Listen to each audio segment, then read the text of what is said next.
Oi pessoal, tudo bem? Meu nome é Evelyn. Eu e a Beatriz Bueno preparamos esse material de uma maneira complementar para ajudar aí os alunos da APRA, da disciplina de BMF3.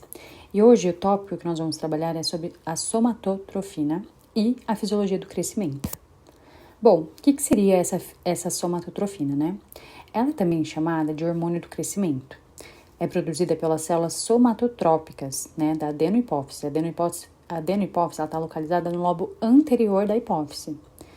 Ela atua também diretamente e indiretamente no crescimento e no metabolismo. Então, a gente tem aqui o esquema clássico da hipófise, dividida entre o lobo anterior e o lobo posterior. A gente tem, então, que a adenohipófise, lobo anterior, ela está relacionada com os hormônios, né, do crescimento propriamente dito, que a gente vai trabalhar hoje, com a prolactina, com a ACTH, com o TSH da tireoide, do LH, FSH. Já a neurohipófise, né, o lobo posterior, está relacionada à vasopressina e à ocitocina, tá? Então, a gente tem nessa relação clássica que a adenohipófise, ela atua, né, nesses hormônios, mas o de hoje é somatotrófico, né, que é responsável pelo crescimento de ossos, mas a gente vai ver também uma relação muscular ali com o fígado mais para frente. Bom, para a gente falar, né, de fator de crescimento, né, da fisiologia do crescimento, a gente precisa falar do eixo hipotálamo-hipófise no controle desse crescimento. Então, a gente tem lá no hipotálamo o GHRH. GHRH nada mais é do que o hormônio liberador de GH, tá? Tá vendo que ele vai liberar, ele tá com um sinalzinho positivo aqui. Então, esse hormônio, ele estimula a hipófise anterior a secretar, na verdade, o GH, que é a somatotrofina, tá? Então, ele estimula, né, essa hipófise anterior, a adenohipófise, a secretar o GH. E a somatostatina, que é essa daqui, é a negativa, né, ela inibe a liberação do GH na adenohipófise, tá? Então, elas têm ações contrárias, né, antagônicas. E aí a gente tem, o que seria estímulo para esse GHRH, né, para que esse hormônio liberador de GH, para que haja esse estímulo e a secreção pelo GH. Então, a gente tem, por exemplo, um sono, né, profundo, reparador, exercícios, hipoglicemia, né, são exemplos aí, a gente vai ter mais pela frente. E a gente tem, então, a hipófise anterior, né, liberando esse GH aí, hormônio do crescimento, em resposta a esse GHRH, tá? Então, esse GH, hormônio do crescimento, ele é secretado em impulsos, principalmente à noite. Então, por isso que a gente vê aí na infância a recomendação, né, de um sono adequado, né, justamente por essa relação ao crescimento, né? Então, a ação do GH, ele atua em vários tecidos, mas principalmente ele atua no fígado, né? E aí ele estimula, né, então, esse fator de crescimento, que é o fator de crescimento semelhante à insulina. Tem até uma sigla para ele, que é o IGF-1, tá? Beleza. E aí esse IGF-1, ele é o quê? Ele é responsável direto, né, pelo crescimento ósseo tecidual. Então, aqui a gente está representado pelo crescimento das cartilagens.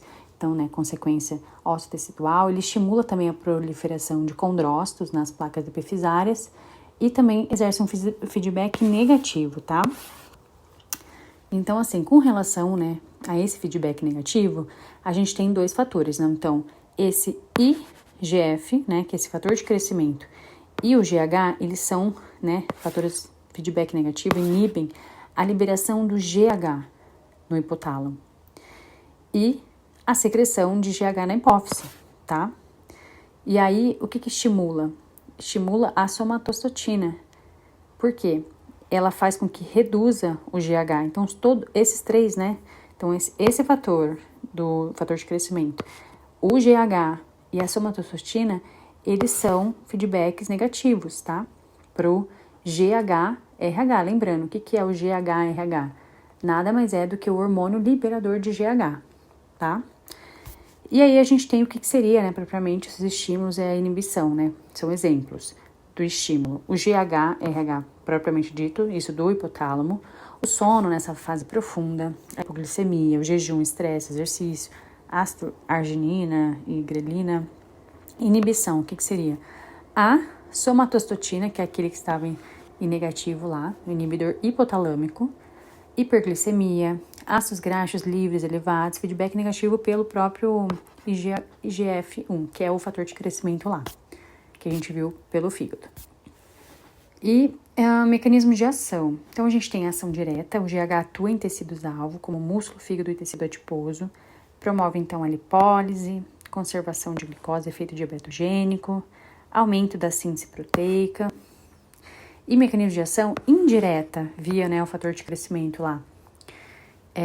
O GH, então, estimula o fígado e outros tecidos a produzir o fator de crescimento, semelhante à insulina tipo 1.